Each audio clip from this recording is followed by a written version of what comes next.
Hello everyone, welcome to back Devbhoomi health channel. आज हम बात करने वाले हैं डिस्प्रिन के बारे में, जानेंगे इसके डोज के बारे में, इसके यूजेस के बारे में, इसके साइड इफेक्ट के बारे में। तो यदि अभी तक आपने हमारे चैनल को सब्सक्राइब नहीं किया है तो कृपया चैनल को एक बार सब्सक्राइब कीजिए, लाइक कीजिए, शेयर कीजिए, साथ में बेल आइकन को प्रेस कीजिए ताकि हमारे आने वाली वीडियोस की नोटिफिकेशन आप तक पहुंचती रहे। तो आइए शुरू करते हैं डिस्प्रिन टैबलेट के बारे में। तो डिस्प्रिन टैबलेट जो होती है, लगभग आपको 10 गोली की इसकी पैकेजिंग मिल जाती है। इस तरह का इसका पैकेजिंग होता है और 11 रुपीज़ के लगभग में आपको यहाँ 10 टैबलेट मिल जाती है। और अब हम इसके कंपोजिशन के बारे में बात करें तो इसमें एसिटाइल सैलिसिलिक एसिड जो होता है 325 mg में होता है। तो अब हम इसके मैकेनिज़्म ऑफ एक्शन के बारे में बात करें तो इसमें एस्प्रिन भी पाया जाता है जो एक NSAIDs का काम करते हैं, जिसको हम non steroidal anti inflammatory medicine कहते हैं, जिसका काम होता है बॉडी में इन्फ्लेमेशन और पेन को कम करने का। दूसरा ये एंटी प्लेटलेट्स भी होती है। एंटी प्लेटलेट्स का मतलब होता है ये ब्लड को पतला करने का कार्य भी करती है। तो अब हम इसके यूज़ के बारे में बात करें तो किन किन परिस्थितियों में इसका यूज़ किया जाता है। तो इसका यूज़ सिर दर्द में किया जाता है। जब भी सर में तेज़ी से दर्द होता है तो उस कंडीशन में सबसे ज़्यादा इसका यूज किया जाता है। माइग्रेन की प्रॉब्लम हो रही है तो माइग्रेन के प्रॉब्लम में इसका यूज किया जाता है।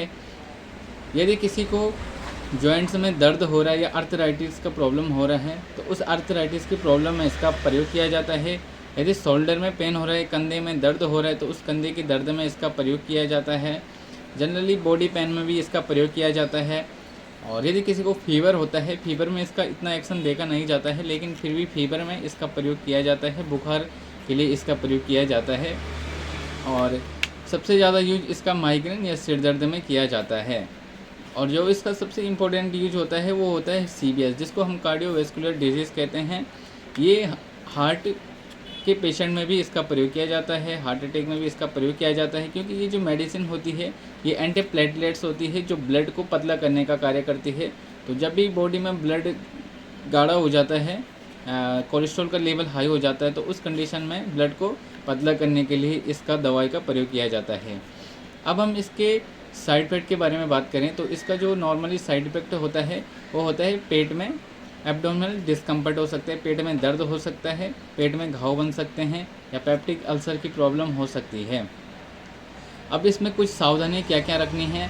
सावधानियाँ रखनी है कि सबसे पहले गर्भवती महिला को इस दवाई को नहीं देना है। ब्रेस्ट फीडिंग मदर है तो उसमें इस दवाई को नहीं दें। और यदि किडनी की प्रॉब्लम हो रही है तो उस कंडीशन में भी इसको नहीं देना है। यदि बॉडी में इस दवाई को लेने के बाद एलर्जी हो गई है तो उस कंडीशन में इस दवाई का प्रयोग तुरंत बंद करना है। तो कुछ ये सावधानियाँ होती हैं। यदि आपको ये टैबलेट लेने के बाद अगर साइड इफेक्ट दिखाई देते हैं तो इस दवाई का प्रयोग नॉर्मली बंद कर दें। अब हम इसके डोज के बारे में बात करें तो कॉमनली आप इसका डोज सुबह शाम एक दिन में 2 टाइम इसको ले सकते हैं। ज़रूरत पड़ने पे 2 टाइम ले सकते हैं। वैसे इसका ज़्यादातर यूज एक दिन में 1 टाइम ही किया जाता है। और नॉर्मली जब भी आपको सर में दर्द होता है तो 2 या 3 दिन के लिए आप इसका यूज़ कर सकते हैं। तो रेगुलर इसका यूज़ ना करें। और इसमें क्योंकि रेगुलर यूज़ करने से आपको पता है कि ये ब्लड थिनर मेडिसिन भी है।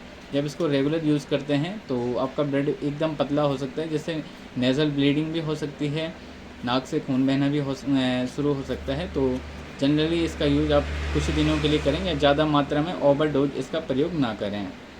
तो यदि आपको कोई भी डाउट लगता है तो आप मुझे कमेंट करके बता सकते हैं और हम उसमें आपका आंसर देंगे। तो मिलते हैं आपको अपनी नेक्स्ट वीडियो में।